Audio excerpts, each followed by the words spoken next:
అంతేకాదు ఈ భూభారతిని నిన్ను సమావేశంలో చర్చించాల్సిందే. సమావేశంలో చర్చించి ఉంటే ప్రజల నుంచి నీకు ఎటువంటి చెప్పులు దండపడేయో స్పష్టంగా నీకు కనిపించి ఉండేది.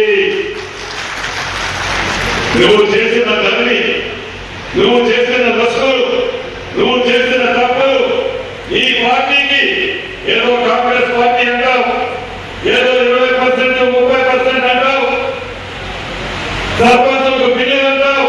ఎవరిలో అవన్నీ మేము వచ్చిన తర్వాత కేవలం సర్పంచ్ మండలి 2 బిల్లు.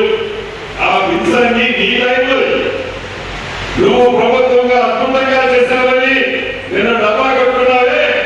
ఆ టైంలో బిల్స్ అవన్నీ నువ్వు క్లియర్ చేయడం చేతగాక తెలంగాణ రాష్ట్రాన్ని 8,19,000 కోట్ల అప్పు చేసి, దొరికిన కాలంలో అప్పు చేసి, ఎంత వడ్డీ అన్నా అప్పు చేసి, ఆ అప్పుని తెలంగాణ బిడ్డల మీద పెట్టి తెలంగాణ ప్రజల కోసం పేదోడు సన్నమయ్యే పువ్వు తినాలని ఇందిరమ్మ ప్రభుత్వంలో గౌరవ ముఖ్యమంత్రి రేవంత్ రెడ్డి గారి నాయకత్వంలో ఇవాళ ఈ ప్రభుత్వం ఇస్తుంటే నీకు దుఃఖం వస్తుందా? టూబీహెచ్కే ఇస్తున్నావు, డబల్ బెడ్రూమ్ ఇస్తున్నావు. ఎన్ని ఇచ్చావు 10 సంవత్సరాల్లో? పట్టుమని 1,00,000 లోపు మొదలుపెట్టి 60,000 కట్టి మిగిలిన 30,000 కూడా మొండిపాట్లతో చూపిస్తున్నావు. అదే మా ఇందిరమ్మ ప్రభుత్వం. ఇందిరమ్మ ప్రభుత్వం అంటే ఇందిరమ్మ ఇల్లు. ఈ ఇందిరమ్మ ప్రభుత్వంలో ఈ 44 సంవత్సరాలలో 20 లక్షల ఇల్లు కట్టే దిశగా మన ఇందిరమ్మ ప్రభుత్వం ప్రణాళిక చేసుకుంది.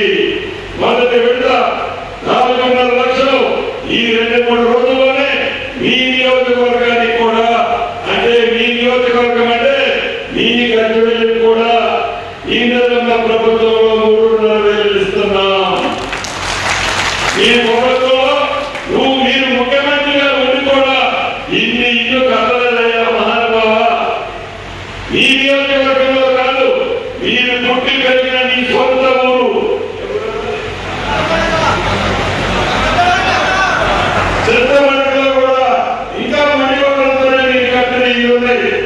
వాటిని కూడా మా ఇందిరమ్మ ప్రభుత్వంలోనే ఏది వేసిదానికి పోకుండా వాటిని కూడా పూర్తి చేస్తాం.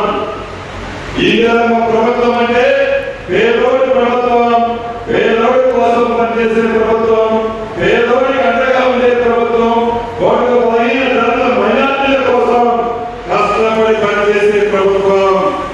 ఈనాడు గౌరవ ముఖ్యమంత్రి రేవంత్ రెడ్డి గారు కానీ, మా సహచర మంత్రులు కానీ, మా ఎమ్మెల్యేలు కానీ మీలాగా ఫామ్ హౌస్లో లేదు.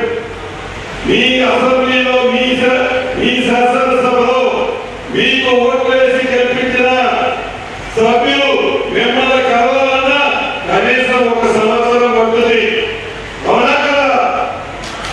సంవత్సరం పడుతుంది. ఈనాడు గౌరవ ముఖ్యమంత్రి రేవంత్ రెడ్డి గారు కానీ, కేబినెట్ మంత్రులు కానీ, ఎమ్మెల్యేలు కానీ నిత్యము ప్రజల్లోనే ఉంటున్నాం, ప్రజల కోసమే ఉంటున్నాం. ఒక చట్టం చేస్తే అది భూభారతి కానీ ఏ చట్టం కానీ ప్రజలకి ఉపయోగకరమైన చట్టాన్ని చేస్తాం. చట్టం చేసిన తర్వాత మా సొంత లాభం కోసం చేసే చట్టాలు కావు. చట్టంలో ఏమైనా పొరపాట్లు ఉన్నాయని ప్రజలు చెప్తే పూర్తిగా మళ్ళీ దాన్ని ఒకసారి పరిశీలిస్తున్నాం. అటువంటి చిత్తశుద్ధితో ప్రజల కోసం పనిచేసే మా ఇందిరమ్మ ప్రభుత్వాన్ని నిన్న ఒకే పదంలో Hi everybody, this is Kiriti Damaraju. Like, share and subscribe to Saira TV.